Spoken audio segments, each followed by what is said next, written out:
పిరికి పందులాగా ఆ కాంపిటీషన్ వదిలేసి మనిషి పారిపోకూడదు. పిరికి పందులాగా ఎదుటి వారి మీద తప్పు తోసేసి రెస్పాన్సిబిలిటీ తోసేసి పారిపోకూడదు. బతికితే మనం సింహలా బతకాలి. అందుకనే సింహం అంటే సింహానికన్నా బలవంతమైన యానిమల్స్ చాలా ఉన్నాయి. వుల్ఫ్ ఉంది, హైనా ఉంది, ఎలిఫెంట్ ఉంది, చాలా యానిమల్స్ ఉన్నాయి. కానీ సింహం ఎందుకు రాజైంది, రారాజైంది అంటే సింహానికి ఆ తెగువ ఉంది కాబట్టి. తెగువ అనేది ఎక్కడి నుంచి వస్తుందంటే ఆ శక్తిలోంచి, ఆ విల్ పవర్లోంచి వస్తాయి.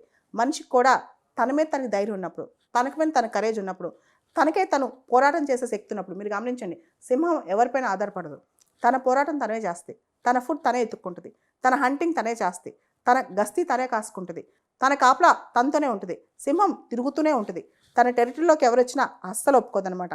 ఎప్పుడు సింహం సింహమే కాబట్టి. సింహాన్ని చూసి అందరూ భయపడతారే కానీ సింహం ఎవరిని చూసి భయపడదు. ఎంత పెద్ద వెపన్ వచ్చినా భయపడదు. అంటే సింహానికి తెలియంది భయం, తెలియంది ఫియర్ అనమాట.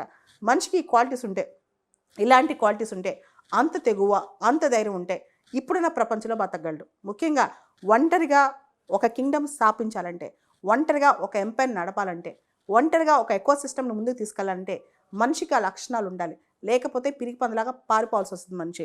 కాబట్టి బతికితే సింహాలా బతకాలి ఏ మనిషి అయినా.